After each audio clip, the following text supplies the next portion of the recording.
Today, we are asking our members, those who are part of Woodmont, to consider making a commitment to support the mission and ministries of Woodmont for another year.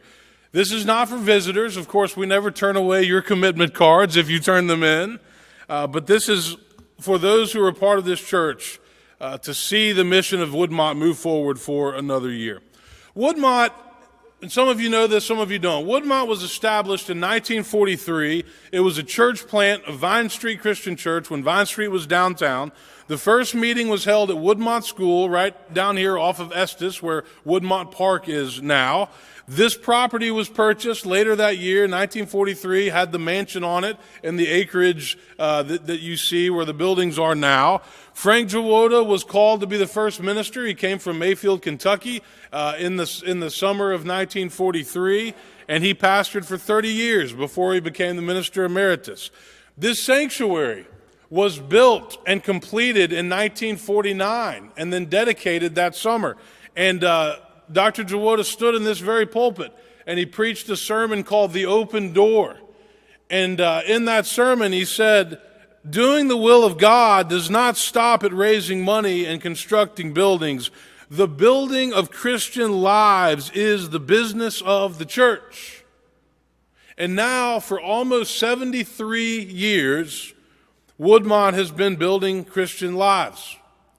Our mission statement is simple. We say it every week. It's growing disciples of Christ by seeking God and sharing love and serving others.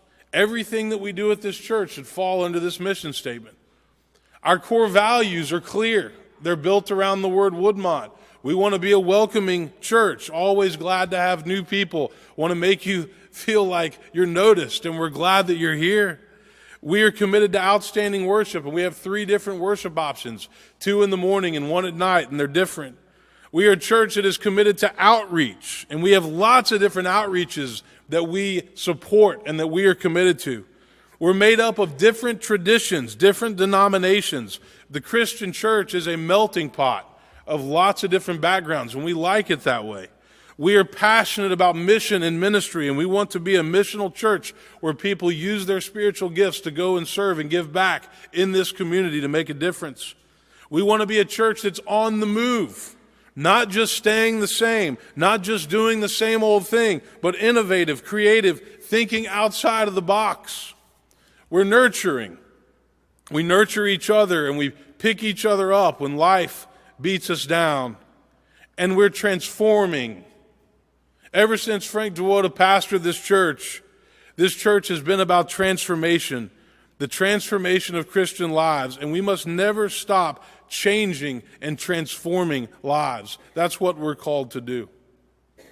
In the Sermon on the Mount, Jesus says, "You are the salt of the earth. But if salt has lost its taste, then how can its saltiness be restored?" He says, "You are the light of the world. A city that's built on a hill cannot be hidden. No one, after lighting a lamp, puts it under a bushel basket, but on a lampstand, and it gives light to all in the house. So in the same way," Jesus says, "let your light shine before others, so that they may see your good works and give glory to your Father in heaven."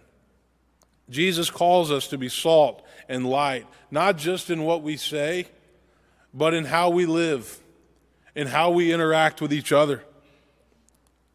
What is the church? That's a question worth pondering, I think. I've been ordained almost 11 years in the Christian ministry, and I have a long line of family members that are ministers, and so I find myself wrestling with that question often. What is the church? I can start by telling you what the church is not. The church is not a place where perfect people gather.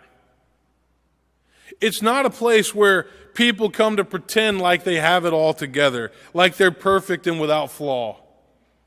The church is for the broken, and we're all broken.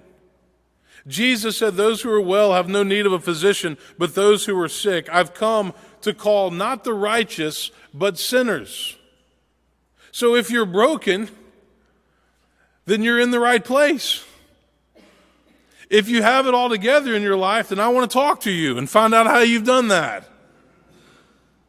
The church is not a place where we come to be right. We don't all agree on things, politics, social issues. At Woodmont, we never have, and we're honest about that. We're upfront about it. We call that being real.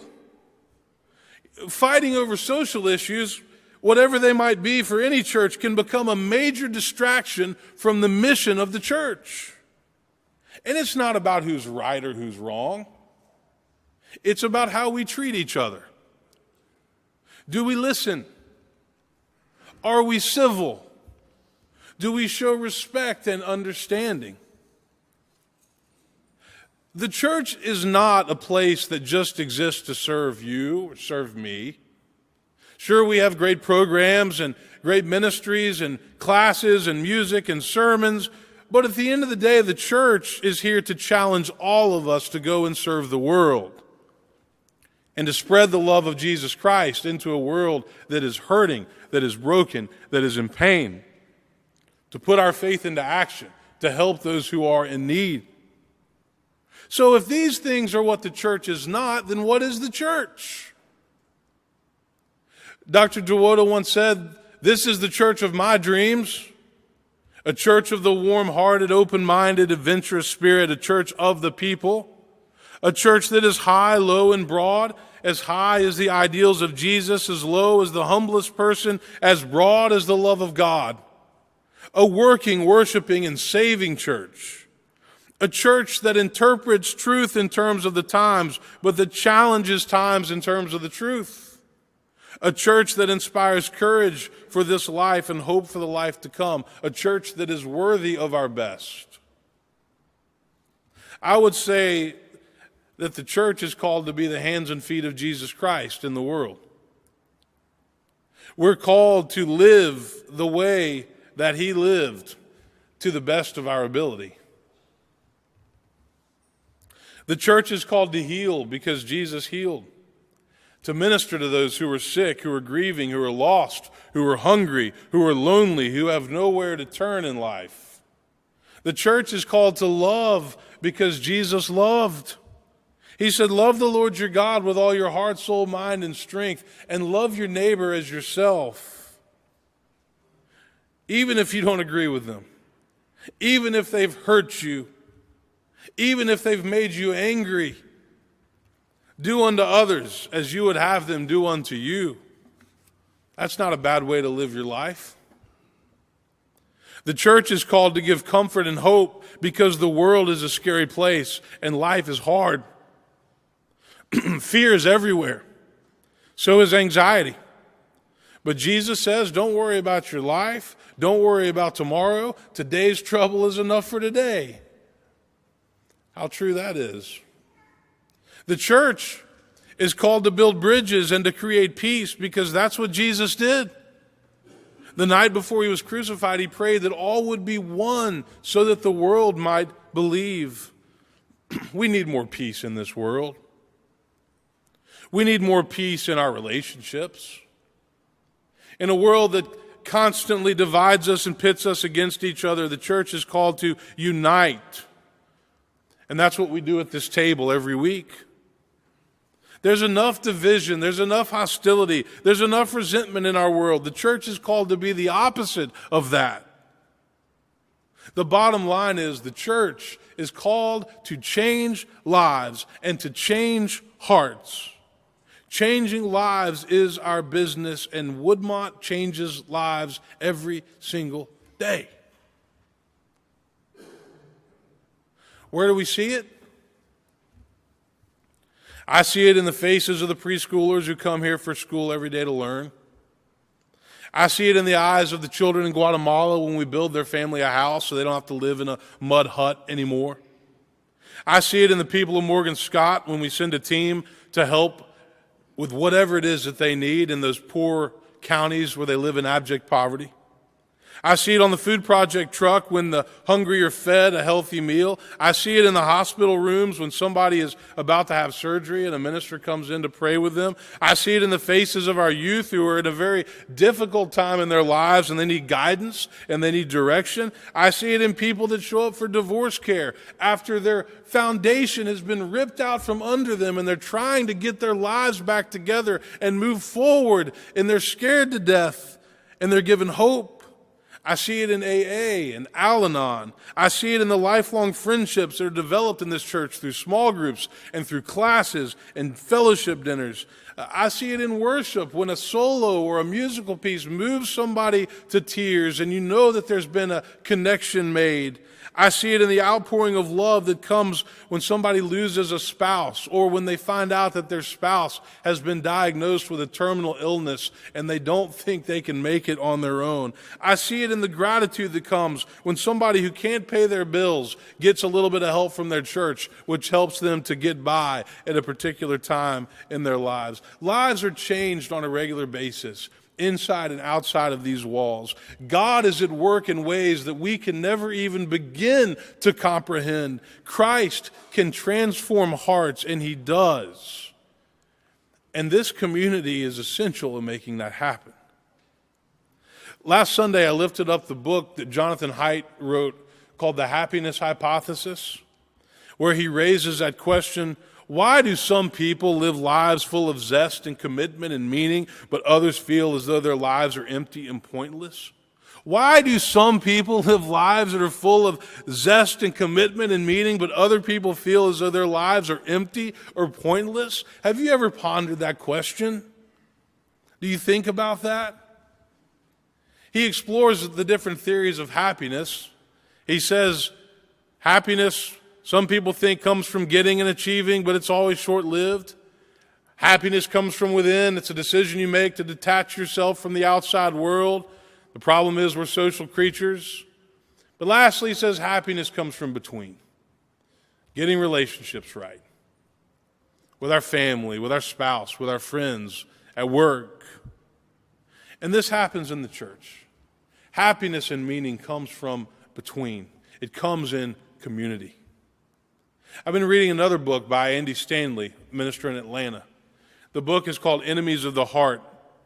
And he says that we have to pay attention to the condition of our hearts.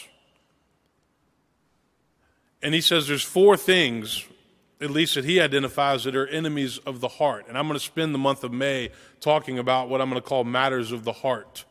But he names these things. He says, watch out for these things: guilt, feeling bad about something we've done in the past, anger, being mad at others for something that they've done to us. He says anger basically boils down to not getting what you want. Greed, keeping all that we have to ourselves, usually out of fear that we won't have enough. And jealousy and envy, wanting what others have that we don't. He calls those enemies of the heart. And we all wrestle with those things. These are the things that work in direct contrast to the spiritual life. And yet these are the things that we all struggle with on a regular basis because we are human. We have to pay attention to the condition of our heart because it matters. I invite you again this year to join with me in supporting this church. Generosity is part of what we do as Christians. It's what we're called to do. So let's work together to keep changing lives inside and outside of these walls, to keep serving and to keep transforming, knowing that it's up to you and it's up to me to make this place, this community, work. None of us can do it alone. We do it together. We move forward in faith, and we trust in God with all of our burdens, all of our troubles, and with hope for the future. Amen.